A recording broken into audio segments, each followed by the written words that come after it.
आज हमारा चूंकि बायो का टॉपिक है और बायो हमेशा से थोड़ा सा एक हार्ड नट टू क्रैक रहता है बच्चों के लिए। और बायोलॉजी का जो पोर्शन है वो पेपर में सबसे ज़्यादा आता है ईडीएस के पोर्शन में। तो ये मैंने आज सेल का स्ट्रक्चर बनाया ताकि इसमें से जितने भी टॉपिक्स हैं वो आपके कवर हो जाएं। जितने भी चीज़ें हैं वो आपकी मैक्सिमम चीज़ें हमको कोशिश करेंगे कि हमारी कवर हो जाए। उसके अलावा कुछ इसमें मैं आपको असाइनमेंट्स भी दूंगा, वो भी आपने करनी है क्योंकि एडीएस का पोर्शन अच्छा खासा आ जाता है 15-20 नंबर का। लास्ट टाइम तो पीएमएस में तकरीबन 50 मार्क्स आया था, ये जो पीएमएस 2019 आया था उसमें। ठीक है जी। तो ये बड़ा इंपॉर्टेंट है। खैर, सबसे पहले हम जाएंगे सेल की तरफ जाएंगे। उससे पहले हम बेसिकली बायोलॉजी का इंट्रोडक्शन मैं आपको दूंगा और उसके बाद ठीक है जी, उसके बाद बाकी ये जो चीज़ें हैं, ये जितनी भी टर्मिनोलॉजीज हैं इनकी डेफिनेशन वो आपसे सिर्फ पूछता है कि बॉटनी क्या है, जोलॉजी क्या है, माइक्रोबायोलॉजी क्या है, साइटोलॉजी क्या है, फिजियोलॉजी क्या है, इकोलॉजी क्या है, टेक्सोनॉमी क्या है, जेनेटिक्स क्या है। ठीक है जी। पैलियोंटोलॉजी क्या है, एनाटॉमी क्या है, एंटोमोलॉजी क्या है, मामोलॉजी ये वो, और ओडोंटोलॉजी, ये सारा कुछ आपसे वो पूछता होता है पेपर के अंदर। उसके अलावा पैथोलॉजी, हिस्टोलॉजी, ये भी आपके बारे में पूछता होता है, एनाटॉमी वगैरह के बारे में पूछता होता है और ये सारा कुछ। तो आज हम बायोलॉजी से स्टार्ट करेंगे। बायो का मतलब होता है लाइफ और लॉजी का मतलब होता है स्टडी। तो बायोलॉजी का मतलब ये होता है कि स्टडी ऑफ लिविंग ऑर्गन्स, ये जो आपके ऑर्गन ऑर्गेनिजम्स होता है उसका स्टडी ऑफ लिविंग ऑर्गेनिजम्स। ठीक है जी, उसको हम बायोलॉजी बेसिकली बोलते होते हैं। तो ये वाला आज बायोलॉजी। उसके बाद मैं आपको एनाटॉमी पे भी लेके जाऊंगा। आज हम सेल को भी डिस्कस करेंगे और उससे रेलिवेंट जितने एमसीक्यूज आते होते हैं उनको भी। इसकी इसकी पिक्चर मैंने तमाम ग्रुप्स में डाल दी है और वो आप देख सकते हैं। इसको मजीद हम एक्सप्लेन करेंगे, ये चीज़ें क्या क्या है, ये सेल है, इसकी क्या शेप क्या है और ये सारा कुछ। तो सबसे पहले स्टार्ट करते हैं बेसिकली बायोलॉजी की ब्रांचेस को। मैं बताऊंगा आपको कि बायोलॉजी की ब्रांचेस कौन कौन सी हैं। ये सारी की सारी जितनी मैंने लिखी हुई है, चाहे बॉटनी है, चाहे जोलॉजी है, चाहे माइक्रोबायोलॉजी है, साइटोलॉजी है, physiology, ecology, taxonomy, genetics, palaeontology, anatomy, entomology, उसके बाद मेमोलॉजी, ओडोंटोलॉजी, ये सारी की सारी बायोलॉजी की ब्रांचेस में आ जाती हैं आपकी बेसिकली। और जो खास तौर पे बॉटनी है वो क्या है, बॉटनी क्या होती है? Botany is basically the study of plants. Botany is basically the study of plants. ये साथ साथ आप लोग डेफिनेशन लिखते जाएं। उसके बाद वो पूछता है कि फादर ऑफ बॉटनी कौन है। तो थियोप्रेटस जो था वो बेसिकली बायोलॉजी का फादर है। थियोप्रेटस, यहाँ पे मैं लिख देता हूँ, THEO, जगह कोई नहीं, THEOPRATUS। Theophrastus, he was the father of botany. ये आपसे पूछता होता है, थियोप्रेटस जो था वो फादर ऑफ था बॉटनी का। उसके बाद जोलॉजी है। जोलॉजी क्या होती है? Basically zoology study of animals. इसको हम बोलते हैं zoology study of animals. Zoology study of animals. Father of zoology कौन था? Father of zoology was Aristotle. Father of zoology was Aristotle. ये भी आपसे वो पूछता होता है, इन्हीं की डेफिनेशंस पूछता है, ज्यादा आपको डीप में जाने की इतनी ज्यादा जरूरत नहीं है। उसके बाद माइक्रोबायोलॉजी है। ये बेसिकली माइक्रो ऑर्गेनिजम्स, छोटे छोटे जो माइक्रो ऑर्गेनिजम्स होते हैं जो नेकेड आई से नहीं देखे जाते। ये बेसिकली जो जो आपकी जो जिसको हम आप बोलते हैं ना, वो उसको क्या बोलते हैं, जिसको आप माइक, हाँ जी, बिल्कुल माइक्रो से होते हैं, छोटे छोटे। और वो दूरबीन नहीं होती, क्या बोलते हैं उसको यार, उससे देखे जाते हैं, माइक्रोस्कोप जो होती है, सॉरी, माइक्रोस्कोप से वो देखे जाते हैं। बैक्टीरिया वगैरह इसमें सब सारे शामिल हो जाते हैं और ये सारा कुछ। जी जी, जितने भी छोटे छोटे टाइनी जितने ऑर्गेनिजम्स हैं, माइक्रो ऑर्गेनिजम्स, माइक्रो बिल्कुल छोटे को बोला जाता है, बैक्टीरिया टाइप और ये सारा कुछ वो इसी माइक्रोबायोलॉजी के अंदर पढ़े जाता है। उसके बाद है जी साइटोलॉजी। साइटोलॉजी क्या चीज है? बेसिकली साइटोलॉजी, ये जो मैंने आपको सेल बनाया है, इस सेल की तो study of structure and function of cells. ये सेल का स्ट्रक्चर क्या है और सेल के फंक्शंस को बेसिकली बोला जाता है साइटोलॉजी। ये सेल से सी से सेल और सी से साइटोलॉजी। सेल के इसमें आपने फंक्शंस भी पढ़ने होते हैं और सेल के उसके बाद स्ट्रक्चर को भी पढ़ना होता है। Study of structure and functions of cell is called cytology. Same उसके बाद आ जाती है जी फिजियोलॉजी के। ये फिजियोलॉजी क्या चीज है? मैं कोई ज्यादा फास्ट तो नहीं जा रहा, मुझे बताएं जरा प्लीज। उसके बाद है जी physiology, study of different parts of the body. Physiology जैसे कि आप फिजिशियन के पास चले जाएं, सॉरी उसके पास जाते हैं, ये जो आपके बैठे होते हैं यार, physiology study of different parts of the body. ठीक है जी, इसमें different parts of the body की जो स्टडी है उसको आप फिजियोलॉजी कहते होते हैं, बॉडी को स्टडी करना। ठीक है जी, ह्यूमन बॉडी को, वो आपकी फिजियोलॉजी के अंदर आ जाती है। उसके बाद है आपका इकोलॉजी। ये व्हाट इज इकोलॉजी? ठीक है जी, ठीक है जी, इकोलॉजी क्या चीज है? Ecology, what is ecology? ये बेसिकली ऑर्गेनिजम्स और इन्वायरमेंट का जो रिलेशनशिप है उसकी स्टडी को हम इकोलॉजी बोलते हैं। ऑर्गेनिजम्स एंड इन्वायरमेंट के दरमियान जो एक रिलेशन है, जो उसके दरमियान एक ताल्लुक है, उसकी स्टडी को हम बोलते हैं इकोलॉजी। ठीक है जी। उसके बाद है जी टेक्सोनोमी क्या चीज है? ये टेक्सोनोमी, ये भी चूंकि बायो की ब्रांच में आ जाती है। ये बेसिकली ये स्टडी है classification and naming of organisms. यानी कि जो आप स्टडी करते हैं ऑर्गेनिजम्स को और उसके बाद उन्हें नेम देते होते हैं डिफरेंट ऑर्गेनिजम्स को, ये उनकी स्टडी है, study of classification and naming of organisms. ठीक है जी, तो ये भी that's a part of taxonomy. उसके बाद आपकी जेनेटिक्स आ जाती है। ये जेनेटिक्स क्या चीज है?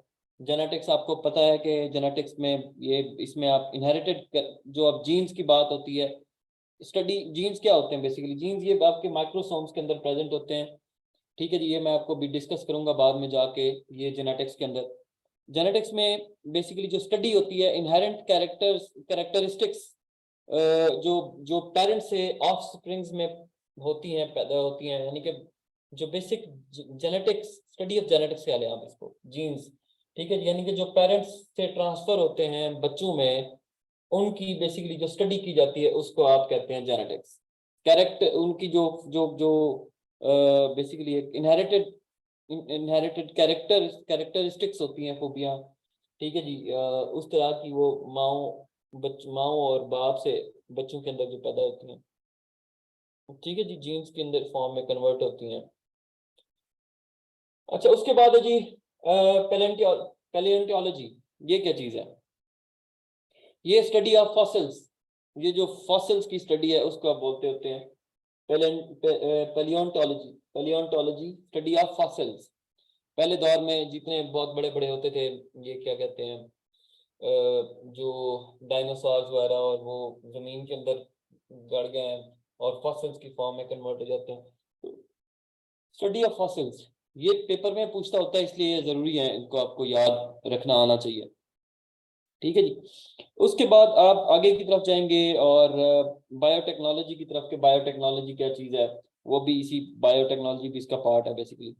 Biotechnology basically is the study of use of living organisms for the welfare of Mankind. ठीक है जी, यानी कि बायोटेक्नोलॉजी जो हम स्टडी करते हैं ह्यूमन की वेलफेयर के लिए, लिविंग ऑर्गेनिजम्स की, कि लिविंग ऑर्गेनिजम्स को किस तरीके से यूज किया जा सकता है, वो आपकी कहलाती है बायोटेक्नोलॉजी। वो खैर इसमें मैंने नहीं लिखी। देन उसके बाद आ जाती है जी आपकी ये एनाटॉमी। एनाटॉमी क्या चीज है? बेसिकली एनाटॉमी होती है study of structure of human organs. Study of structure of human organs. Human organ जितने भी हैं, ठीक है जी, उनकी जो स्टडी है, उनकी जो फंक्शंस की स्टडी है, बेसिक स्ट्रक्चर की जो स्टडी है, ऑर्गन्स की स्ट्रक्चर की स्टडी, उसको हम बोलते हैं एनाटॉमी। ठीक है, ये आपने याद रखनी है। एनाटॉमी और फिजियोलॉजी के दरमियान अच्छा खासा डिफरेंस है। वो बेसिकली जो फिजियोलॉजी है ना, फिजियोलॉजी यहाँ पे मैं लिख देता हूँ,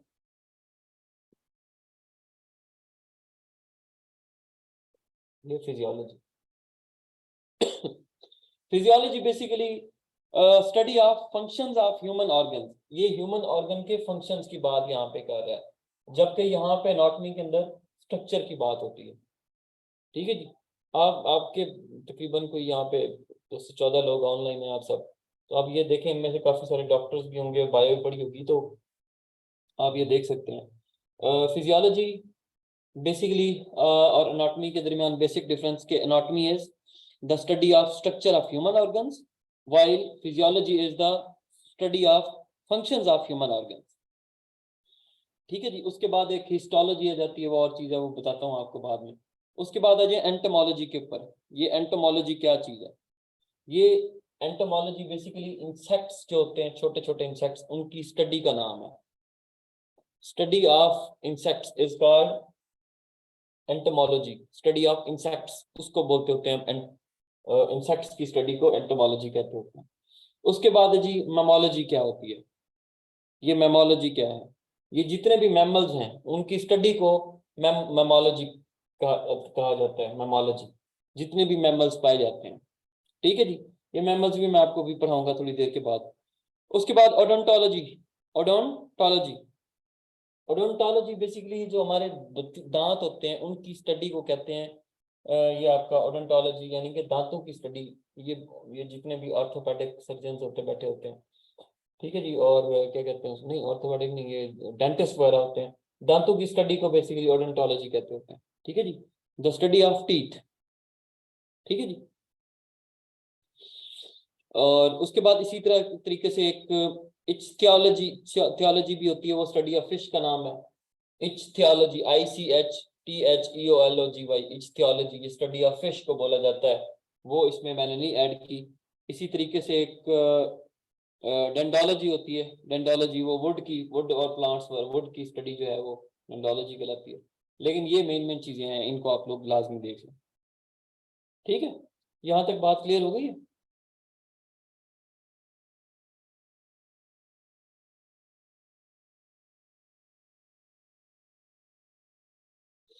उसके बाद एक पैथोलॉजी, पैथोलॉजी के ऊपर आ जाए जी। ओके फाइन, उसके बाद है जी पैथोलॉजी। ये डिजीजेस की जो स्टडी है उसको पैथोलॉजी कहते होते हैं। Pathology, study of diseases, study of disease is called pathology. उसके बाद है petrology, PETRO, petrology, petrology, petrology. ये जो पेट्रोलॉजी इज बेसिकली जो स्टडी होती है आपकी अर्थ क्रस्ट की और रॉक्स की, the study of earth crust and rocks, उसको उसको बोला जाता है आपकी जो study of rocks and earth crust, petrology, PET pet RO petrology. ठीक है जी, उसके बाद है जी एग्रोस्टोलॉजी, एग्रोस्टोलॉजी, ये जो ग्रासेस होते हैं, डिफरेंट ग्रास, घास जो होती है उसकी स्टडी को बोला जाता है। ठीक है जी, डिफरेंट ग्रासेस की स्टडी को एग्रोस्टोलॉजी बोला जाता है, AGROS, एग्रोस्टोलॉजी, एग्रोस्टोलॉजी। ठीक है जी। अच्छा, उसके बाद आगे की तरफ चलेंगे। केमिस्ट्री है, वो कंपोजिशन है बेसिकली सब्सटेंसेस का। और cosmology is the study of universe, cosmology is the study of universe, वो भी डेफिनेशन आपसे पूछ सकते हैं। What is cosmology? Cosmology is the study of whole universe, जो यूनिवर्स की स्टडी कर रहे होते हैं, उसके लिए नासा और बाकी जो लगे हुए हैं। ठीक है जी, यहाँ तक बात क्लियर है।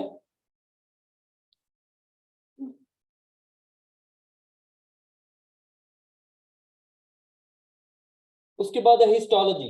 What is histology? Study of tissues, छोटे छोटे सेल मिलके एक टिश्यूज बनाते हैं ना।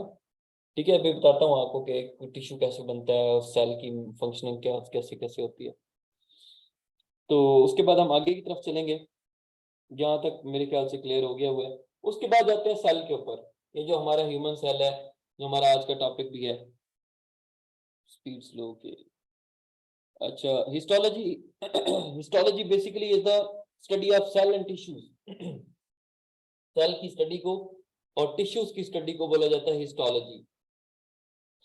नजर नहीं आ रहा, मैंने करीब तो कर दिए बहुत ज्यादा, इसको मजीद करीब भी कर देता हूँ। मैंने पिक्चर जो भेजी है ग्रुप में वो भी देख सकते हैं ना आप लोग, इसलिए मैं थोड़ा साइड पे भी हूँ कि आप लोगों को क्लियर नजर आना चाहिए। ये आपका बेसिकली सेल है, पहले आप लोग समझ लें कि सेल की स्ट्रक्चर है क्या चीज, उसके बाद मैं इसको एक्सप्लेन भी करता हूँ। इसमें मैंने पार्ट्स जो सेल के होते हैं, पार्ट्स बेसिकली एक सेल एक बिल्डिंग ब्लॉक होता है बॉडी का। जिस तरह एक आप लोग दीवार एक घर बनाते हैं, घर की जो बुनियादी यूनिट है वो ईंट है। सेल, जो घर का एक सेल है वो एक ईंट है। एक ईंट से आपकी पूरी की पूरी इमारत, बिल्डिंग पूरी की पूरी खड़ी होती है। इसी तरह जो सेल है वो भी एक बॉडी का बेसिक फंडामेंटल पार्ट होता है, और उसके बगैर आपकी बॉडी कुछ नहीं है। वो बेसिक यूनिट ऑफ बॉडी जो होता है बेसिकली, वो एक स्ट्रक्चरल और फंक्शनल यूनिट है लाइफ का। Structural and functional unit of life is called cell. Structural and functional unit of life is called cell. Basic unit of life is called cell. ठीक है जी।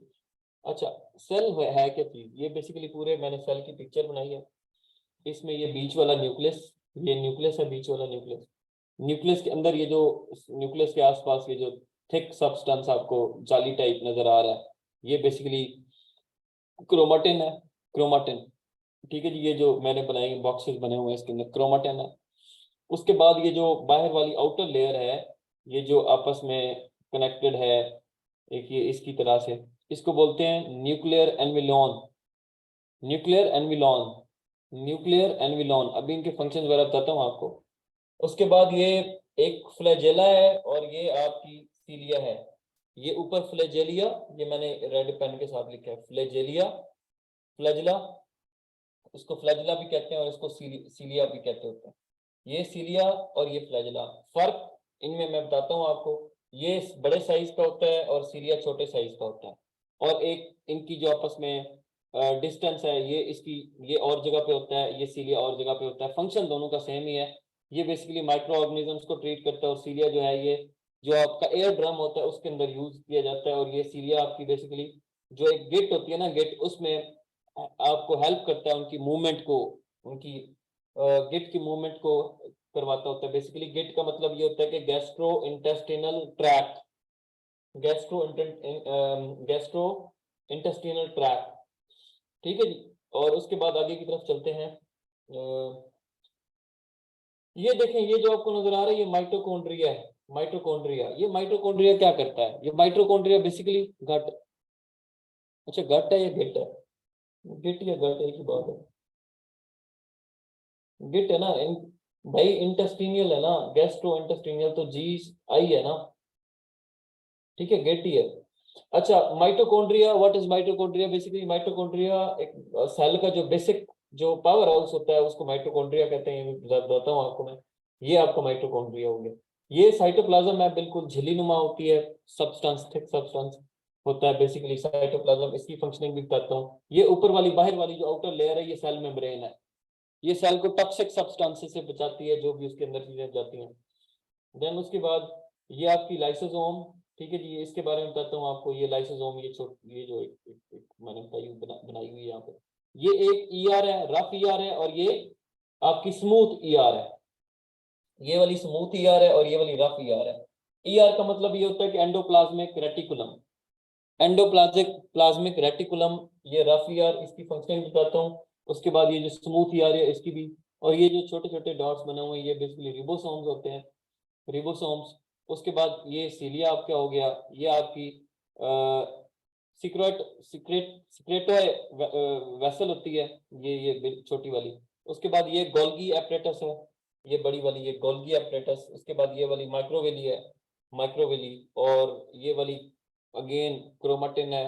उसके बाद ये माइक्रोल्यूब्स होते हैं, ठीक है जी, माइक्रोल्यूब्स। और उसके बाद बस यही कुछ है सेल के अंदर। वैसे तो बहुत कुछ है, लेकिन हम टू अच्छा हम लेकिन उसको ज्यादा डिटेल में पढ़ने की जरूरत नहीं है। जितना एडीएस में आता है बस उतना ही पढ़ेंगे हम इसको, ठीक है जी। और ये डीएनए के बारे में बताऊंगा आपको, क्रोमोसोम्स के बारे में मैं आपको बताऊंगा, और बाकी सारी जो चीजें हैं उसके बारे में आपको बताऊंगा। माइक्रोट्यूब्स, हाँ जी, माइक्रो, मैंने ट्यूब्स लिख दी है, माइक्रोट्यूब्स।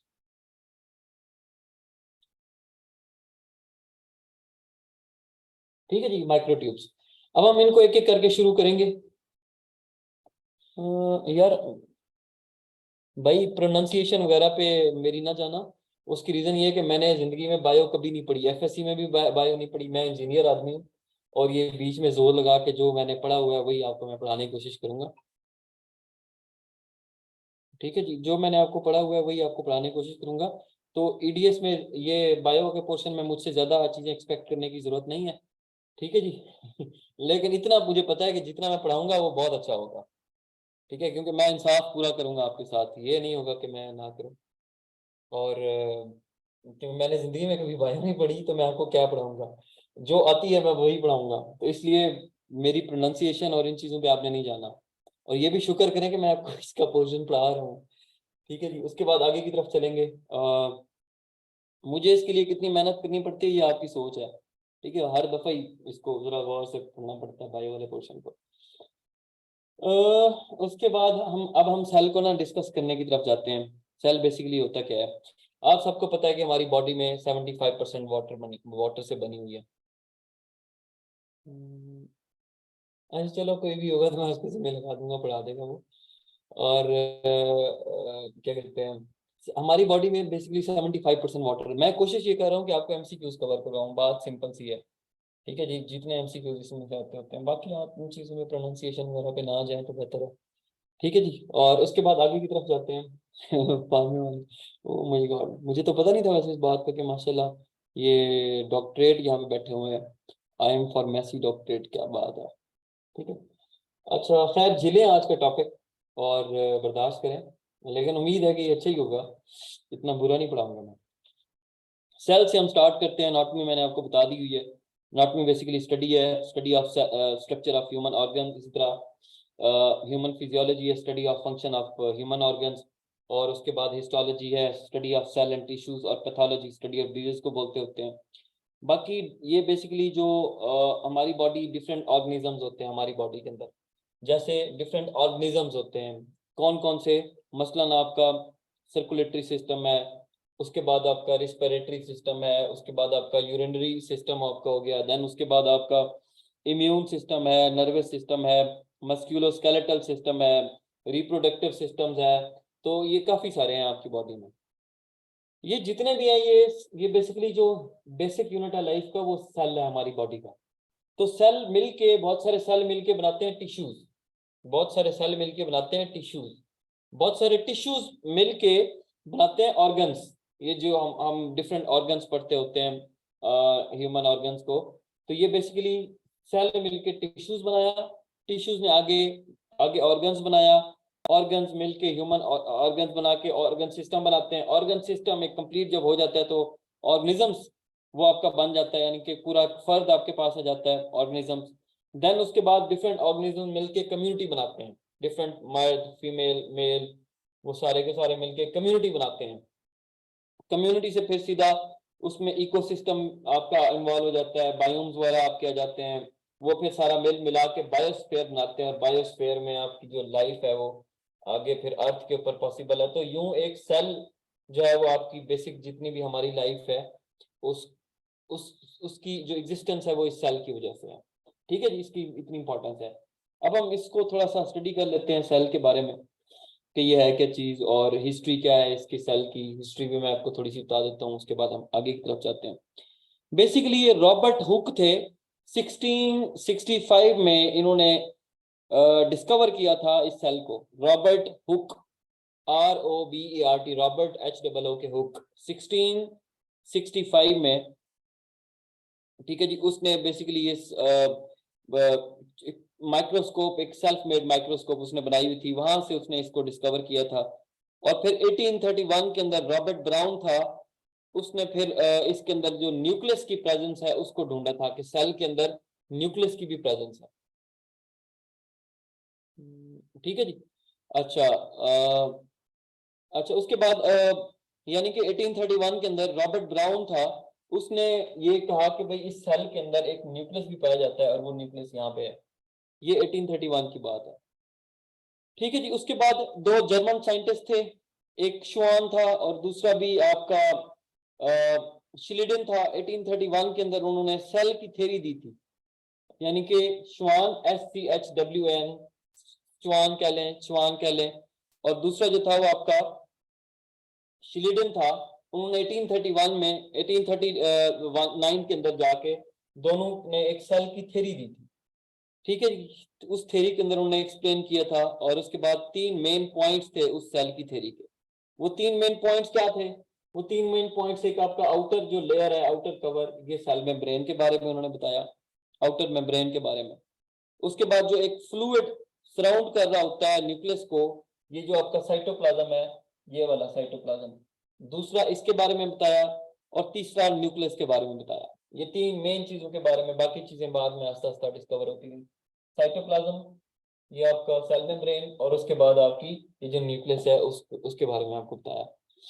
ठीक है जी, तो ये इसकी थोड़ी बहुत हिस्ट्री है। उसके बाद उन्होंने थोड़ी बहुत चेंजिंग की अपनी थ्योरी के अंदर, और दोबारा एक मेन पॉइंट्स और ऐड किए। उन्होंने कहा कि जितने भी ऑर्गेनिजम्स हैं वो तमाम के तमाम एक या एक से ज्यादा सेल से बने हुए हैं। और एक जितने भी सेल्स हैं वो प्री एग्जिस्टिंग सेल्स थे, वहां से वो मिलके बने। तो ये बेसिकली उनकी एक थ्योरी थी। थ्योरी के अंदर 3 चीजें उन्होंने डिस्क्राइब कर दी। उसके बाद हम स्ट्रक्चर की तरफ आते हैं, जनरलाइज जो एक सेल का स्ट्रक्चर है कि सेल किन किन चीजों के ऊपर मुश्तमिल होता है। पहली बात तो ये कि सेल मेम्ब्रेन को थोड़ा सा डिस्कस कर लें कि सेल मेम्ब्रेन है क्या चीज एक्चुअली, और सेल मेम्ब्रेन करती क्या है बेसिकली। ठीक है जी। सेल मेम्ब्रेन की अगर हम थोड़ी सी बात करें तो बल्कि साइटोप्लाज्म के बारे में को थोड़ा बता देता हूँ, उसके बाद हम इसको डिस्कस कर लेते हैं। साइटोप्लाज्म बेसिकली एक थिक सब्सटेंस होता है, लाइक जेली टाइप। ठीक है जी। ये जो आपका ये जो अंदर ये जो जेली टाइप बनी होती है, थिक सब्सटेंस, बेसिकली इसमें बेसिकली प्रोटीन होती है, प्रोटीन न्यूट्रिएंट्स होते हैं इसमें बेसिकली। और ये रिस्पायरेशन जितनी भी सेल के थ्रू होती, सेल के अंदर होती है, वो सारी की सारी साइटोप्लाज्म के अंदर होती है। और रिस्पायरेशन का प्रोसेस, और इसमें न्यूट्रिएंट्स होते हैं। ये बेसिकली थिक सॉल्यूशन होता है जेली टाइप का, जिस तरह एक जेली कस्टर्ड में नहीं होती, सेम इसी तरह ये भी एक सेल के अंदर होती है। ठीक है जी। और ये बेसिकली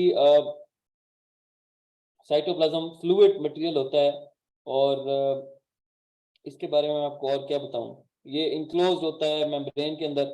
ये मेम्ब्रेन है, इसके अंदर ये इंक्लोज होता है सारे का सारा, और ये ऑर्गेनेलीज को होल्ड करके रखता है, और सारे का सारा मेटाबॉलिज्म प्रोसेस भी इसमें होता है।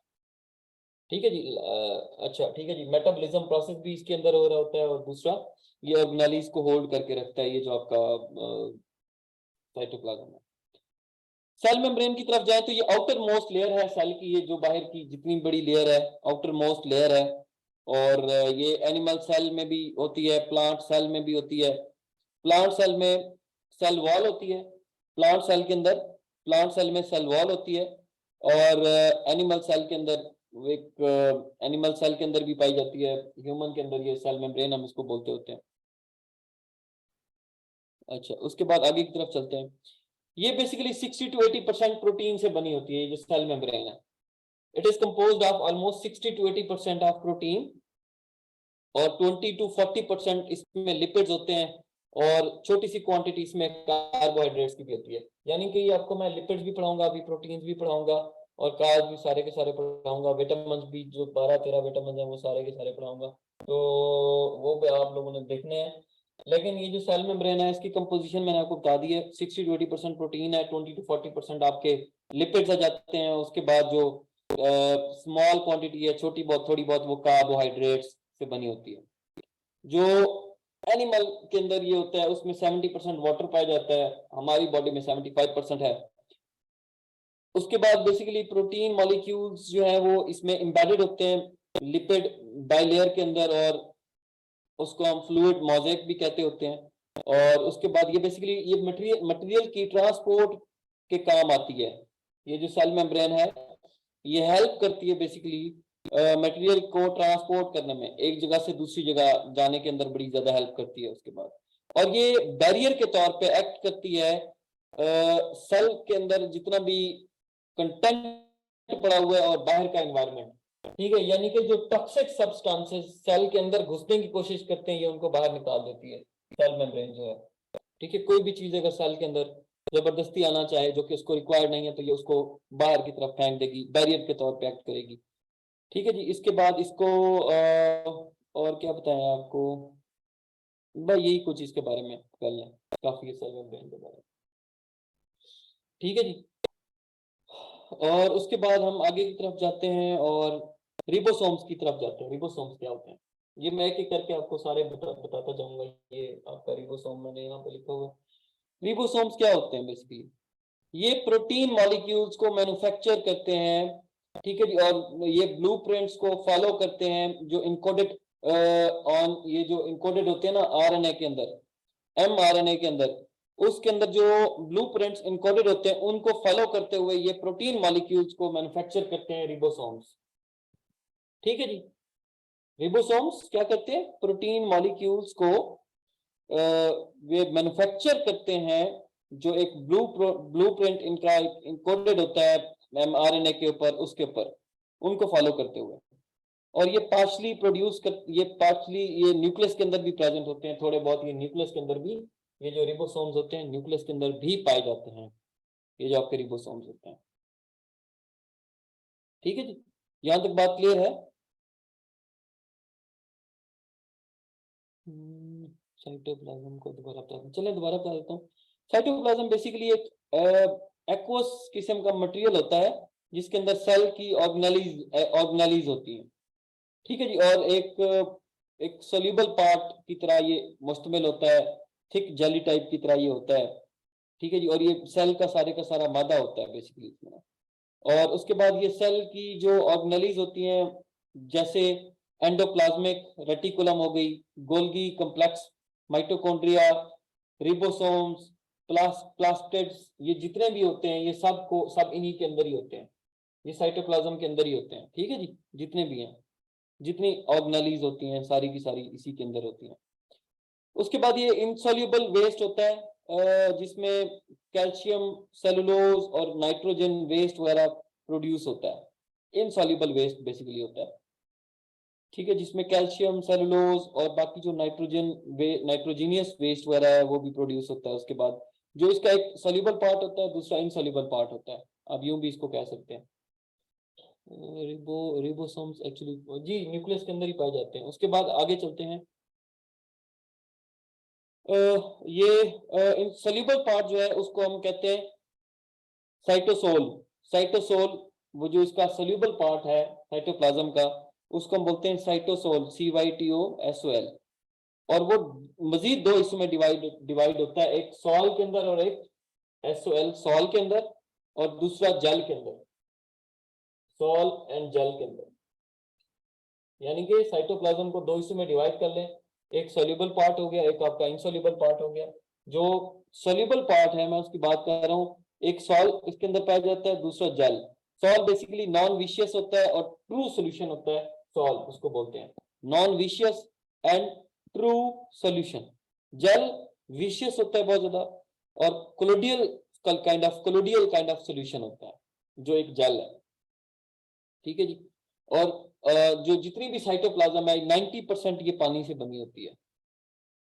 ये 90% of cytoplasm is made of water.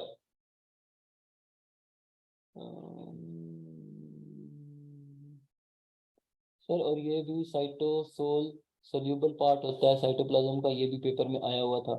अब ठीक है ना, अब पेपर में यहाँ काफी ज्यादा चीजें इसमें से आती हैं इस टॉपिक में से, इसलिए ये बड़ा इंपॉर्टेंट है। तो साइटोसोल सोल्यूबल पार्ट, जी बिल्कुल ऐसे ही है। साइटोसोल सोल्यूबल पार्ट है ना, जिसके अंदर दो चीजें होती हैं, जेल है और सॉल है। जेल का मैंने आपको बता दिया है कि नॉन विशियस होता है, ट्रू सोल्यूशन होता है। जेल बेसिकली विशियस होती है और कोलोडियल काइंड ऑफ सोल्यूशन होता है। ठीक है, और ओवरऑल साइटोप्लाज्म 90% वाटर से बना हुआ होता है। उसके बाद चले जाएं आप, ये मैं लाइसोसोम्स का बाद में बताता हूँ, रफ ER के ऊपर चले जाएं। ये रफ ER, एंडोप्लाज्मिक रेटिकुलम, ये क्या चीज होती है? एक रफ ER है, एक आपकी स्मूथ ER है। यानी कि रफ ER का मतलब एंडोप्लाज्मिक रेटिकुलम, और स्मूथ भी एंडोप्लाज्मिक रेटिकुलम। ये क्या करती है बेसिकली? ये जो आपकी स्मूथ ER है और रफ ER, ठीक है जी, इसको हम देख लेते हैं कि ये करती क्या है। ये बेसिकली डिटॉक्सिफिकेशन करती है, और ये एक नेटवर्क है चैनल्स का, ट्यूब्स होती हैं इसके अंदर, जो कि न्यूक्लियर मेम्ब्रेन से सेल मेम्ब्रेन की तरफ जाती हैं। यानी कि it's a network of channels, और you can say tubes extending from nuclear membrane to the cell membrane. Nuclear membrane से सेल मेम्ब्रेन की तरफ जो जो एक नेटवर्क ऑफ चैनल्स है या ट्यूब है, वो बेसिकली एक्सटेंड कर रही होती है। क्या कहते हैं इसको, न्यूक्लियर मेम्ब्रेन से सेल मेम्ब्रेन की तरफ।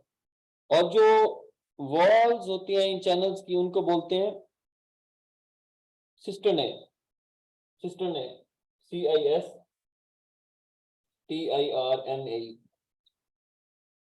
सिस्टर्ने। ठीक है जी, यानी कि जो इन चैनल्स की वॉल होती हैं उनको हम क्या बोलते हैं? उनको हम सिस्टर्ने बोलते हैं, CISTERNAE, सिस्टर्ने। और ये भी दो टाइप्स, ये दो टाइप्स की होती हैं बेसिकली। जो ER है, एंडोप्लाज्मिक रेटिकुलम, रफ होती है और स्मूथ होती है। एक रफ होती है और स्मूथ होती है। जो रफ ER है वो बेसिकली रिबोसोम्स उसमें अटैच होते हैं, जिसपे रिबोसोम्स अटैच होते हैं वो बेसिकली रफ ER कहलाती है। रिबोसोम्स अटैच होते हैं उसको हम क्या बोलते हैं, ये मैंने लिखा भी है इस पे, रिबोसोम अटैच होते हैं, उसको हम बोलते हैं रफ ईआर। ठीक है जी। और ये प्रोटीन की सिंथेसिस में काम आती है, इसका मेन फंक्शन है प्रोटीन की सिंथेसिस करना, और ये इन्वॉल्व होते हैं सिंथेसिस ऑफ प्रोटीन्स में। ठीक है जी। प्रोटीन की सिंथेसिस करती है बेसिकली ये, और कुछ नहीं करती। इसी तरह जो स्मूथ ईआर है वो बगैर रिबोसोम्स के एक होती है जी, बगैर रिबोसोम्स के, वो विदाउट रिबोसोम्स के होती है स्मूथ ईआर, उसमें कोई रिबोसोम्स नहीं होती, और वो मेटाबॉलिज्म जो होता है लिपिड्स का, उसके अंदर वो उसका मेन फंक्शन बेसिकली लिपिड्स का मेटाबॉलिज्म प्रोसेस करवाना है, एक बात। दूसरी बात है कि डिटॉक्सिफिकेशन करती है हार्मफुल ड्रग्स वगैरह को, उनको भी डिटॉक्सिफाई करती है। और ये जो मटेरियल का एक ट्रांसपोर्ट है मटेरियल का from one part to of cell to another part, ये उसको भी करवाती है, यानी कि transport of material from one part of cell to another part भी करवाती है। उसके बाद ये जो एक डिटॉक्सिफिकेशन करती है हार्मफुल ड्रग्स वगैरह से। ठीक है जी। और उसके बाद ये मेटाबॉलिज्म जो लिपिड्स के अंदर होता है उसको भी ये करवाती होती है, और ये विदाउट ईआर, विदाउट रिबोसोम्स की होती है, जो स्मूथ ईआर है। यहाँ तक बात क्लियर है?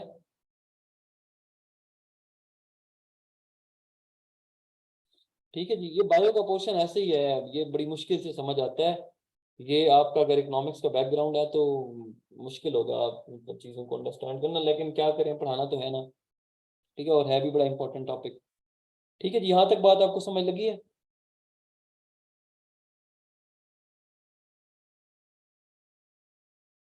उसके बाद है ये गोल्गी कॉम्प्लेक्स, या गोल्गी एपरेटस भी इसको बोलते हैं, और गोल्गी गोल्गी कॉम्प्लेक्स भी इसको बोलते होते हैं, और गोल्गी एपरेटस भी बोलते होते हैं। गोल्गी एपरेटस ये क्या काम करती है जी बेसिकली, ये मैं रिकॉर्डिंग में भेज दूंगा, वो भी समझ लीजिएगा, सुन लीजिएगा। गोल्गी एपरेटस करती क्या है बेसिकली, ये मेम्ब्रेन पे मुश्तमिल होती है, और बेसिकली ये बाउंड करती है सैक्स को, जिनको सिस्टर ने बोलते होते हैं, और वेसिकल्स बोलते होते हैं। दो वेसिकल्स और सिस्टर ने, जो जो जो सैक्स है बेसिकली, ये ये ऐसी मेम्ब्रेन पे मुश्तमिल होती है जो कि बाउंड्स करती है सैक्स को, SACS सैक्स। अब वो सैक्स कौन कौन से हैं, एक सिस्टर ने और दूसरा वेसिकल्स है। सिस्टर ने कंटिन्यूसली फॉर्म करती हैं जो फ्यूजन होता है वेसिकल्स के अंदर, और बडिंग ऑफ एंडोप्लाज्मिक रेटिकुलम के अंदर काम आती है बेसिकली, जो सिस्टर्न है। और उसके बाद जो प्रोटीन है जो सिंथेसाइज होती है पीआर के अंदर, ये जो है क्या कहते हैं इसको, रफ ईआर के अंदर है।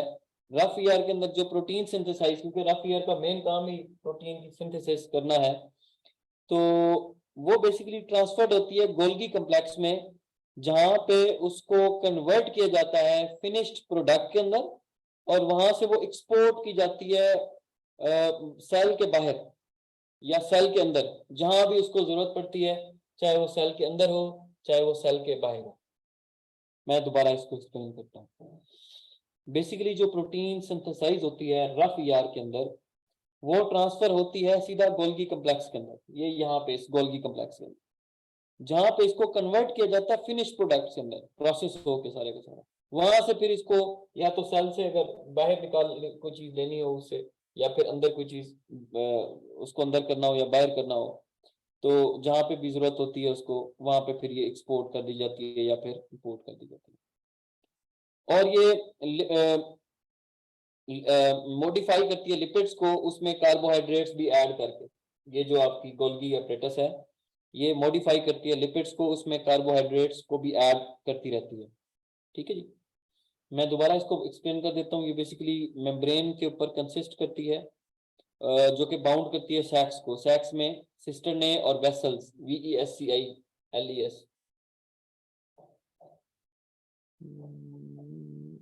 और गोल्गी एपरेटस यूकैरियोटिक सेल में होती है। अच्छा ठीक है। ये कह रही है कि जी मैडम के गोल्गी एपरेटस यूकैरियोटिक सेल में होती है। ठीक है। Okay, got it.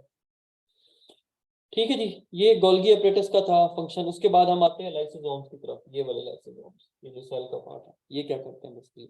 Lysosomes basically they are secreted by the Golgi complex. ये जो गोल्गी अपरेटस है या जो गोल्गी कॉम्प्लेक्स है, ठीक है जी, ये देखें यहाँ पे भी है, यहाँ पे भी है, ये भी है, ये भी है, ये भी है। तो ये उसके सीक्रेटेड होते हैं गोल्गी कॉम्प्लेक्स के। और इनको स्प्लिटिंग बॉडीज भी कहा जाता है। स्प्लिटिंग बॉडीज यानी कि लाइसोस का मतलब स्प्लिट, स्प्लिट, और सोमा का मतलब बॉडी होता है। तो लाइसोसोम्स का मतलब ये होता है कि स्प्लिटिंग बॉडीज इनको बोलते होते हैं। स्प्लिटिंग बॉडी, ये बॉडीज को स्प्लिट कर देते हैं लाइसोसोम। इनका मेन मकसद क्या होता है, यानी कि इनका फंक्शन क्या होता है? अच्छा ठीक है, इनका मेन फंक्शन क्या होता है?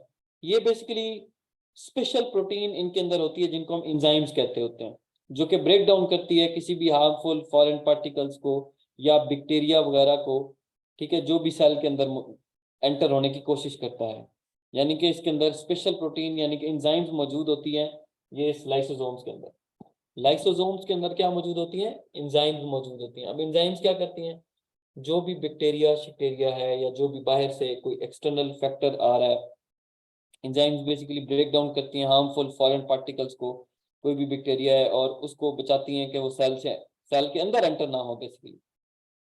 ये बेसिकली यूज होती हैं फूड को डाइजेस्ट करने के अमल को, यानी कि जितना भी डाइजेशन का प्रोसेस चल रहा होता है फूड का, उनको उनको ये हेल्प करती है। इसका मेन फंक्शन, दूसरा फंक्शन इसका, कि ये फूड को डाइजेस्ट करने में भी हेल्प आउट करती है लाइसोसोम्स। यहाँ तक बात क्लियर है?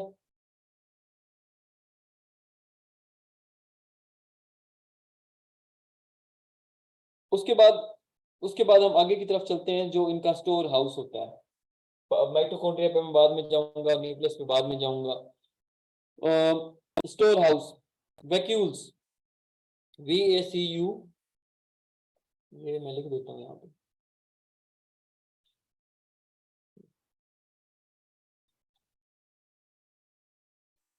वैक्यूल्स ये क्या होते हैं और ये क्या करते हैं बेसिकली?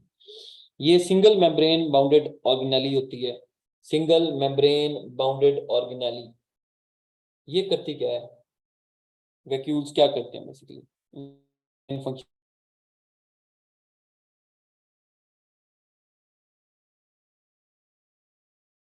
सेल का सेंटर है उसके अंदर पाए जाते हैं। और ये जो आपका basically they are large in the plant cell, और ये सेंटर के सेल में प्रेजेंट होते हैं। और वहां पे जो स्मॉल ये आपके वैक्यूल्स होते हैं, ये बेसिकली सेल के अंदर पाए जाते हैं, और बेसिकली ये डिस्ट्रीब्यूट करते हैं सेल को। सेल के अंदर ही बेसिकली डिस्ट्रीब्यूटेड होते हैं। और उसके बाद ये स्टोर हाउस होता है पूरे का पूरा, वाटर का भी, और जो मेटाबॉलिक प्रोडक्ट्स वगैरह होती हैं उनका भी। ये बेसिकली स्टोरेज हाउस होता है। और ये सपोर्ट करते हैं और हेल्प करते हैं रिजिडिटी को प्लांट सेल में। सपोर्ट करते हैं और हेल्प करते हैं रिजिडिटी को प्लांट सेल में। ठीक है जी, ये स्टोर हाउसेज आपके होते हैं बेसिकली, वाटर के भी और बाकी जो मेटाबॉलिक प्रोडक्ट्स होते हैं उनका भी। ठीक है जी, इसी तरह अब आते हैं माइटोकॉन्ड्रिया के ऊपर कि ये mitochondria is the power house. ये स्टोर हाउस था, अब वो पावर हाउस क्या चीज है? पावर हाउस जो है बेसिकली ये सेल का, जिस तरह एक पावर हाउस होता है ना, माइटोकॉन्ड्रिया किसी भी सेल का पावर हाउस होता है। ठीक है, और इसके अंदर एक प्रॉपर केमिकल रिएक्शन हो रहा होता है, और डिफरेंट सेल्स के अंदर ये डिफरेंट पाए जाते हैं माइटोकॉन्ड्रिया। नेचर ऑफ सेल के ऊपर डिपेंड करता है कि नेचर ऑफ सेल क्या है, और उसके अंदर डिफरेंट सेल्स के अंदर डिफरेंट माइटोकॉन्ड्रिया पाए जाते हैं। इनके अंदर दो मेम्ब्रेन्स होती हैं, एक आउटर होती है, एक इनर मेम्ब्रेन होती है। मतलब they have to membranes, one is the inner membrane and other is the outer membrane. Inner membrane वो बेसिकली जो ये फिंगर वगैरह बनाती है, फोल्डिंग, फिंगर की फोल्डिंग वगैरह, ठीक है जी, और उसको बोलते हैं हम cristae, CRISTA, cristae, inner membrane. Inner membrane you can say forms finger like folding called cristae, CRISTA, cristae. और उसके बाद जो माइटोकॉन्ड्रिया है उसके अंदर लिक्विड मटेरियल पैदा होता, लिक्विड मटेरियल प्रेजेंट होता है, जिसको आप बोलते हैं मैट्रिक्स, MATRIX, मैट्रिक्स। यानी कि जो लिक्विड माइटोकॉन्ड्रिया के अंदर पाया जाता है उसको मैट्रिक्स बोला जाता है। ये पेपर में पूछ सकता है, ठीक है जी। उसके बाद इनका अपना डीएनए होता है माइटोकॉन्ड्रिया के अंदर, ठीक है जी। और ये सेल्फ रेप्लिकेटिंग बॉडीज के अंदर भी होते हैं, ठीक है जी, यानी कि they are self replicating bodies.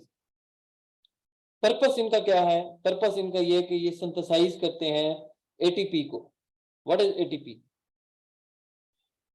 Adenosine triphosphate. Adenosine, ADENOSIN, adenosine triphosphate, ये उसको सिंथेसाइज करते हैं बेसिकली।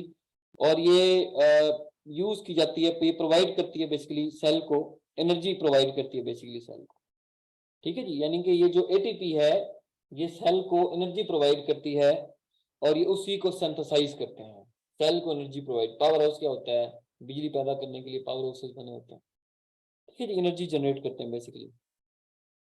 उसके बाद प्लास्टिड्स, वो प्लास्टिड्स तो प्लांट सेल में पाया जाता है और उनकी 3 टाइप्स होती हैं, क्लोरोप्लास्ट, क्रोमोप्लास्ट और ल्यूकोप्लास्ट। उनको भी मैं आपको पढ़ा देता हूँ और चलो उसको भी कर लेते हैं, ठीक है जी। रिबोसोम भी हो गया हुआ है और उसके बाद ये पीछे बच जाती हैं सेंट्रियोल्स। क्या होती हैं सेंट्रियोल्स? ये सेंट्रियोल्स बेसिकली सेल को हेल्प्स इन सेल डिवीजन, ये सेल की डिवीजन को हेल्प करती हैं। ये डेंस ऑर्गेनेलीज होती हैं, ठीक है जी, काफी ज्यादा डेंस ऑर्गेनेलीज होती हैं और ये सिर्फ और सिर्फ प्लांट्स के अंदर पाई जाती हैं। प्लांट्स को स्केलेटन बनाने में हेल्प करती है, यानी कि स्केलेटन का मतलब शेप वगैरह होगी प्लांट्स की, ये शेप प्लांट्स की बनाने में भी हेल्प करती है और ये प्लांट्स के अंदर पाई जाती है। सेंट्रियोल्स इनको बोला जाता है, ठीक है जी। अच्छा, उसके बाद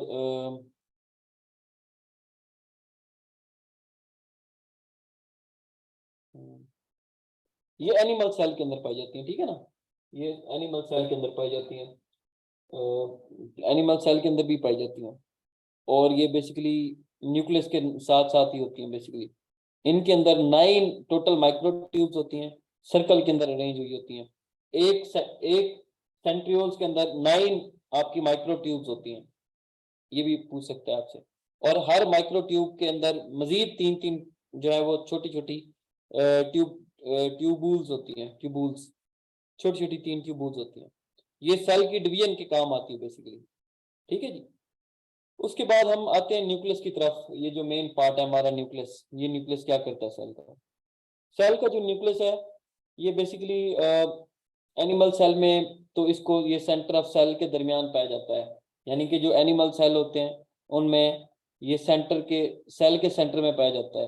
प्लांट सेल में ये बेसिकली सेल मेम्ब्रेन के बिल्कुल पास पास पाया जाता है, प्लांट मेम्ब्रेन। ये भी आपसे वो डिफरेंस पूछ सकता है, ठीक है जी, कि ये कहाँ पाया जाता है और ये कहाँ पाया जाता है। उसके बाद आगे की तरफ चलते हैं। इसके 2 पार्ट्स होते हैं, एक आपका न्यूक्लियर मेम्ब्रेन है, एक आपका न्यूक्लियोप्लाज्म है, ठीक है जी। और ये 2 पार्ट्स होते हैं बेसिकली इसके। मजीद इसको डिस्कस कर लेते हैं कि सेल के न्यूक्लियस में क्या क्या चीज होती है। सेल के न्यूक्लियस में बेसिकली आपका मेम्ब्रेन जो है वो से बना होता है, मेम्ब्रेन भी इसी के अंदर होती है। और हेरिडेटरी मटेरियल असल चीज है, हेरिडेटरी मटेरियल आपका और डीएनए वगैरह। ये आपका डीएनए जितना भी है, डीएनए आपका हेरिडेटरी मटेरियल हो गया सारे का सारा, वो भी इसके अंदर पाया जाता है। जीन्स वगैरह सारे के सारे इस डीएनए में पाए जाते हैं और डीएनए न्यूक्लियस में पाया जाता है। क्रोमोसोम्स भी न्यूक्लियस में पाए जाते हैं। ये जो क्रोमोसोम्स हैं, क्रोमोसोम्स बेसिकली ये क्रोमोसोम्स की टाइप्स होती है ना, ये जो आपकी जेंडर डिटरमिन करती हैं कि कौन सी वाली जेंडर मेल होगी, कौन सी वाली फीमेल होगी। एक्स एक्स है तो फीमेल है, एक्स वाई है तो मेल है। 23 पेयर्स होते हैं बेसिकली इसके, 46 टोटल होते हैं और 23 पेयर्स की फॉर्म में होते हैं। 22 तो सबके सेम होते हैं, 22 पेयर सब में सेम होते हैं, तमाम जेंडर जितने भी हैं। जो 23वां पेयर होता है वो बेसिकली आपकी जेंडर को डिफाइन करता है कि भाई इसकी मेल जेंडर होगी या इसकी फीमेल जेंडर होगी। टोटल क्रोमोसोम्स में 23 पेयर्स होते हैं क्रोमोसोम्स के अंदर। और फीमेल के अंदर एक्स एक्स होता है, मेल का वाई वाई होता है। और एक्स एक्स वाई हो तो ये जो आपका ये जो फीमेल के अंदर होती है शी मेल टाइप, ठीक है जी, जिनको आप ट्रांसजेंडर्स, तो ये दोनों की कैटेगरी ट्रांसजेंडर्स की है। और भी काफी ज्यादा कैटेगरीज होती हैं, एक्स एक्स वाई भी होती है, वाई एक्स वाई वाई भी होती है। तो इस तरह की जो है ना मतलब पाई जाती है इसमें। उसके बाद हम मजीद थोड़ा सा इसको डिस्कस कर लेते हैं न्यूक्लियस को।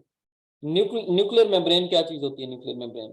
न्यूक्लियर मेम्ब्रेन बेसिकली ये दो मेम्ब्रेन्स पे बनी होती है, मुश्तमिल होती है, एक आउटर और एक इनर मेम्ब्रेन्स। जो न्यूक्लियर मेम्ब्रेन की मैं बात कर रहा हूँ, आउटर एंड इनर मेम्ब्रेन्स, ठीक है, ये वाली न्यूक्लियस जो है। उसके बाद जो न्यूक्लियर पोर्स हैं वो न्यूक्लियर मेम्ब्रेन के अंदर पाए जाते हैं, ठीक है। ये बेसिकली न्यूक्लियर पोर्स होते हैं जो कि न्यूक्लियर मेम्ब्रेन के अंदर पाए जाते हैं, जिनमें एक्सचेंज होता है मटेरियल और साइटोप्लाज्म का और न्यूक्लियोप्लाज्म से, ठीक है जी।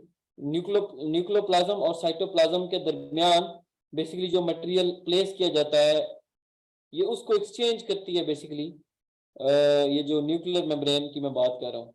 उसके बाद नंबर ऑफ पोर्स इसमें वेरिएबल होते हैं, यानी कि फिक्स नहीं होते। नंबर ऑफ न्यूक्लियर पोर्स ज्यादा भी हो सकते हैं, थोड़े भी हो सकते हैं।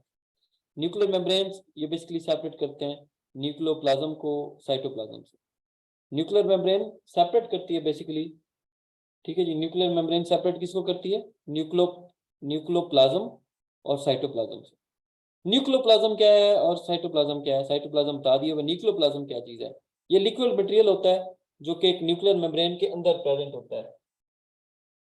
It is a liquid material which is present inside the nuclear membrane. और इसकी दो टोटल मोस्ट इंपॉर्टेंट कंपोनेंट्स होते हैं इसी के अपना न्यूक्लियोप्लाज्म के। एक न्यूक्लियस होता है, न्यूक्लियस, और दूसरा आपका क्रोमोसोम्स होते हैं, ठीक है। यानी कि न्यूक्लियोप्लाज्म के अंदर भी दो चीजें हैं, एक आपकी न्यूक्लियस है और दूसरी आपकी क्रोमोसोम्स है, ठीक है जी। न्यूक्लियस है वो आपको पता है कि ये किसी मेम्ब्रेन के अंदर नहीं सराउंड होती, और इनके जो नंबर होता है वो भी वेरी करता है, और उसके बाद इसके अंदर आरएनए भी होता है और डीएनए भी होता है, ठीक है जी। What is DNA actually? DNA intersex नहीं है, वही जो भी है इंटरसेक्स, हाँ जी।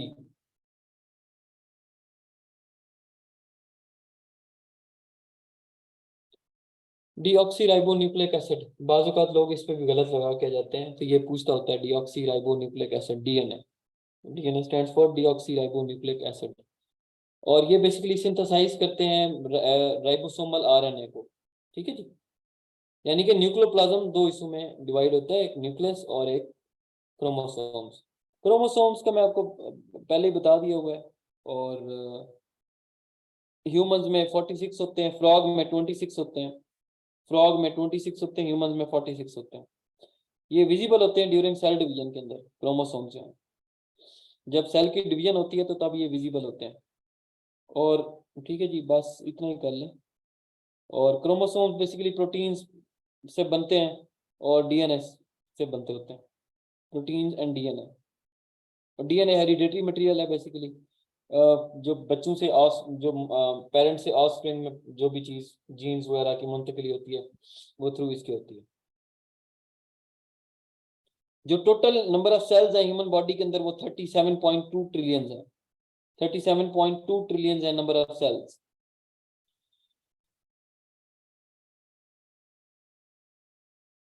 इसी तरह अगर हम न्यूक्लिक एसिड्स की बात करें तो न्यूक्लिक एसिड्स में भी दो उसमें दो चीजें होती हैं, एक आपका डीएनए होता है और एक आरएनए, राइबो न्यूक्लिक एसिड। और जो डीऑक्सी राइबो न्यूक्लिक एसिड है वो बेसिकली न्यूक्लिक एसिड के अंदर पाया जाता है। न्यूक्लिक एसिड को दो कैटेगरीज में डिवाइड किया जाता है, एक आपका है डीएनए और दूसरा है आपका आरएनए। ये क्रोमोसोम्स के अंदर ना दो चीजें होती हैं, ये जब प्रोसेस हो रहा होता है, एक मिटोसिस होती है, मिटोसिस, और दूसरी मियोसिस होती है। माइटोसिस या माइटोसिस जो है वो बेसिकली जब सेल डिवाइड हो रहा होता है तो एक से दो डॉटर सेल्स के अंदर मजीद वो कन्वर्ट होता है। इसको रिडक्शन प्रोसेस भी कहते हैं, रिडक्शन डिवीजन भी कहते हैं। जब सेल एक से दो सेल्स मजीद डॉटर सेल्स के अंदर कन्वर्ट होता है या डिवाइड होता है, उसको हम बोलते हैं माइटोसिस। और जो एक सेल से चार डॉटर सेल्स में कन्वर्ट होता है उसको मियोसिस बोलते होते हैं, मियोसिस। ठीक है जी। अब हम जाएंगे डीएनए की तरफ के ये डीएनए क्या चीज है और डीएनए क्या करता है, उसको भी हम थोड़ा बहुत डिस्कस कर लेते हैं। डीऑक्सी राइबो न्यूक्लिक एसिड, ठीक है जी। ये डिस्कवर किसने किया था डीएनए?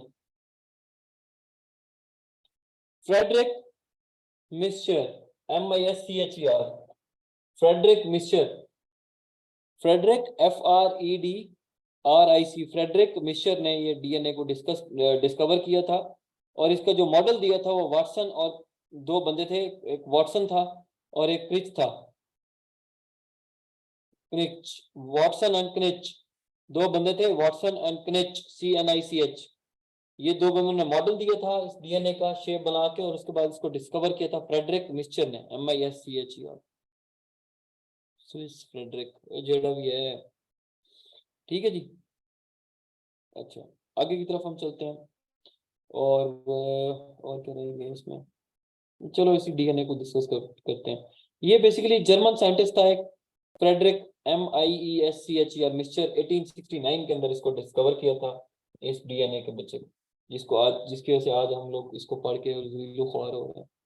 1869 में इसको जर्मन साइंटिस्ट ने इसको डिस्कवर किया था। और ये क्रोमोसोम्स के अंदर पाया जाता है। डीएनए कहाँ पाया जाता है? क्रोमोसोम्स के अंदर पाया जाता है। क्रोमोसोम्स की तो आपको वो बनाई होगी अपने शेप, जो है ना कुछ इस तरह से बनती थी। ये जो है मेरे ख्याल से ऐसे ही था, ऐसे ही था कुछ शेप, मुझे याद नहीं आ रही, लेकिन कुछ मेरे ख्याल से ऐसी थी कुछ। ठीक है, खैर हम आगे की तरफ जाएंगे। और ये क्रोमोसोम्स के अंदर पाया जाता है। ये बेसिकली हेरिडेटरी मटेरियल होता है जो कि ट्रांसफर होता है पेरेंट से ऑफस्प्रिंग्स के अंदर। और ये इसमें डबल हेलिकल स्ट्रक्चर होता है, इसके दो स्ट्रैंड्स होते हैं। It has two strands, double helical एक स्ट्रक्चर होता है इसका, डबल हेलिक्स। ठीक है जी। अच्छा, डबल हेलिकल स्ट्रक्चर्स को बोलते हैं दो स्ट्रैंड्स। और डीएनए पॉलीमर है बेसिकली, डीएनए पॉलीमर है, मैनी, बहुत सारे मोनोमर्स का ये पॉलीमर ऑफ मैनी मोनोमर्स। यानी कि जो न्यूक्लियोटाइड्स हैं, न्यूक्लियोटाइड्स, ये उसको बोल रहा हूँ मैं न्यूक्लियोटाइड्स के बारे में, कि ये DNA is a polymer of many monomers. और ईच स्ट्रैंड जो है वो एक लार्ज नंबर ऑफ न्यूक्लियोटाइड्स पे मुश्तमिल होता है। इसका एक स्ट्रैंड डीएनए का, एक strand large number of nucleotides के ऊपर मुश्तमिल होता है। और ईच जो न्यूक्लियोटाइड है वो बनी होती है आपकी नाइट्रोजीनियस बेस से। और ग्लूकोज ग्रुप्स होते हैं उसमें के अंदर, फॉस्फेट वगैरह होती है। यानी कि जो न्यूक्लियोटाइड होती है ना, वो basically nitrogenous base, glucose groups और फॉस्फेट ग्रुप से बनी होती है वो। और ये चार टाइप्स के नाइट्रोजीनियस बेसिस होती हैं इसकी, चार टाइप्स की, एडिनाइन, गुआनाइन, साइटोसाइन और thiamine. Thymine, THYMIN, thymine, guanine, GUANIN, guanine, cytosine, CYTO, cyto SIN, sine, और एडिनाइन, ADENIN, एडिनाइन। चार नाइट्रोजीनियस बेसिस की चार टाइप्स पे मुश्तमिल होता है ये बेसिस। और हर जो न्यूक्लियोटाइड है उसके अंदर नाइट्रोजीनियस बेस मौजूद होती है। ठीक है जी, कोई एक नाइट्रोजीनियस बेस उसके अंदर जरूर मौजूद होती है। और जो एडिनाइन है एक स्ट्रैंड की, वो हमेशा बॉन्ड फॉर्म करती है थायामाइन के साथ और गुआनाइन के साथ। और वो दोनों गुआनाइन और ये मिलके आगे एक और बॉन्ड बनाती हैं साइटोसाइन के साथ, अपोजिट स्ट्रैंड का।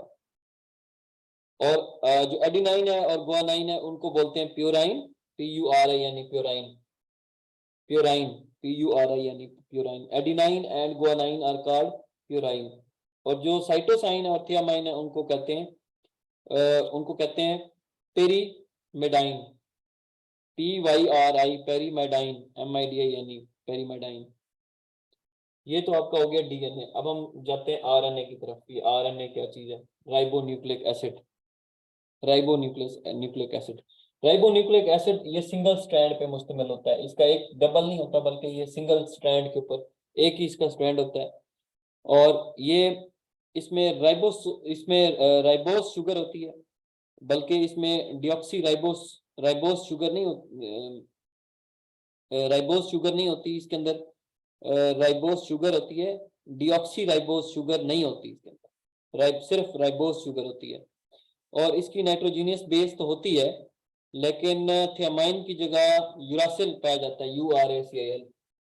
यूरासिल एक होता है, वो थियामाइन की जगह ये पाया जाता है। ठीक है जी, थियामाइन की जगह। और इसमें कोई हेरिडेटरी मटेरियल नहीं होता आरएनए के अंदर। RNA has no hereditary material. ठीक है जी। और इसकी 3 टाइप्स होती हैं। ठीक है जी, 3 टाइप्स होती हैं बेसिकली इसकी।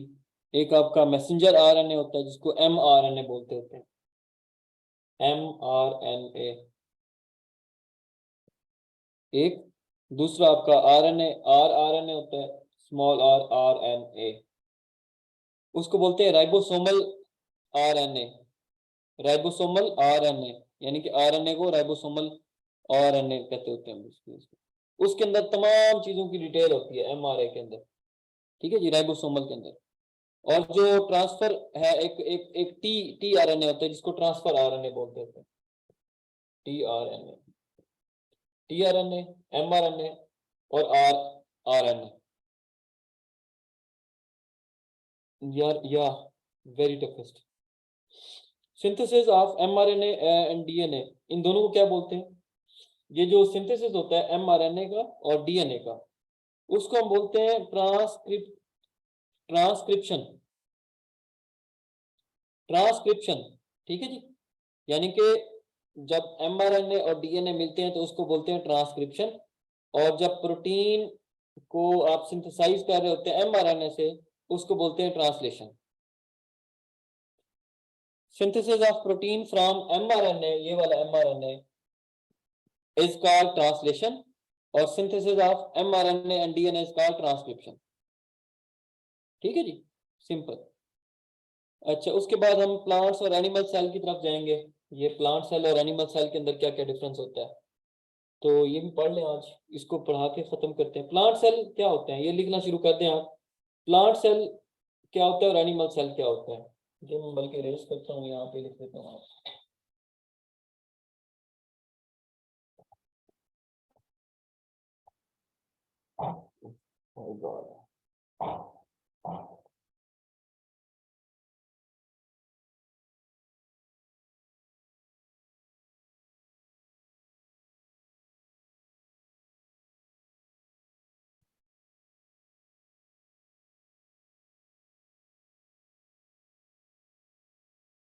एक लेक्चर में 11, मुझे तो नहीं पता यार 11वीं 12वीं के बारे में। मैंने पढ़ी हो तो मुझे पता होना। मैंने जो चीज़ पढ़ी नहीं है, मैं आपको क्यों बताऊंगा कि मैंने पढ़ी हुई है। मैं इस चीज़ में, मेरा ये वीक एरिया है। ठीक है। और मैं आपको सही सी बता रहा हूँ, मतलब मैं open, it's an open secret. लेकिन मेरी कोशिश यही है कि आपको तमाम चीज़ें मैक्सिमम पढ़ा दूँ मैं।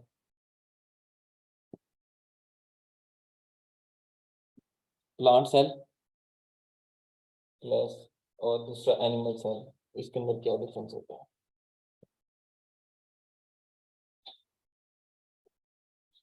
प्लांट सेल के अंदर सेल वॉल होती है। सेल वॉल इज प्रेजेंट, ये तो पता है, सेल वॉल इज प्रेजेंट, सबको पता होगा। और इसके अंदर नो सेल वॉल, कोई सेल वॉल नहीं होती एनिमल सेल के अंदर। इसके अंदर प्लास्टिड्स होते हैं। Plastids present, no plastids. ये लार्ज वैक्यूल होता है इसके अंदर present. It has large vacuole present in centre of wall, या in centre of cell, in centre of the cell.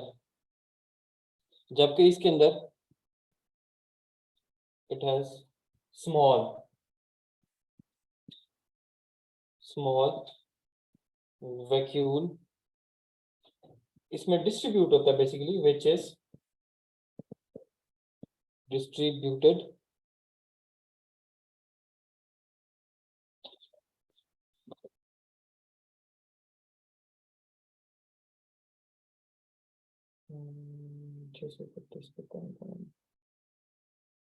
अच्छा, ये किस में डिस्ट्रीब्यूट होता है?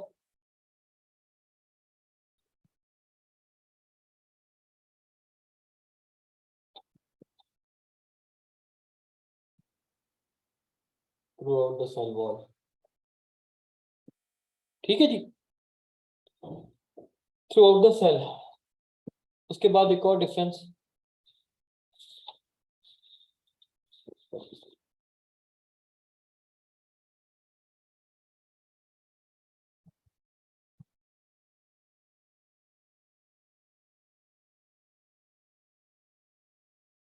इसके अंदर कोई नो सेंट्रियोल,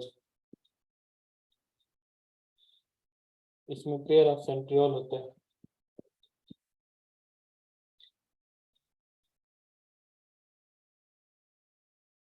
ये सेंट्रियोल क्या करते हैं, मैंने पहले बताया था, ये सेल की डिवीजन करते हैं, सेल की डिवीजन करने के काम आते होते हैं।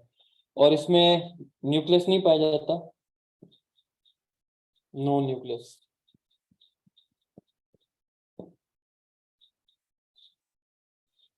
इसमें न्यूक्लियस प्रेजेंट होता है, nucleus present centre of the cell के अंदर, और इसमें होता ही नहीं है बेसिकली सेंटर ऑफ सेल के अंदर। ठीक है जी। और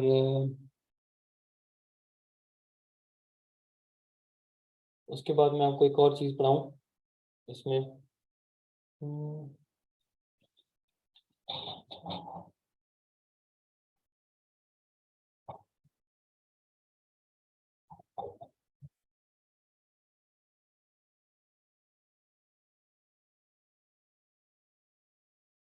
ठीक है, डिवीजन बिटवीन 36 क्या लिखा है आपने?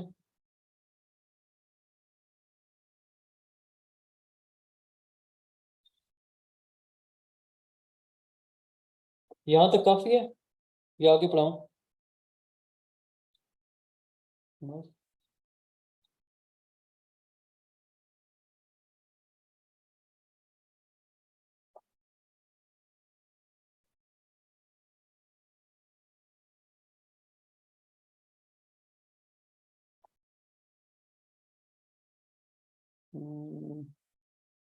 चलो एंड करता हूँ यार, नहीं तो मैं आज आपको वो ब्लड के बारे में पढ़ा दूं।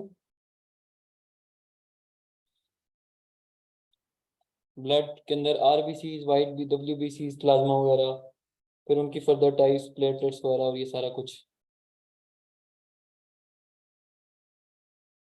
चलो अगली क्लास में पढ़ते हैं। अल्लाह हाफिज।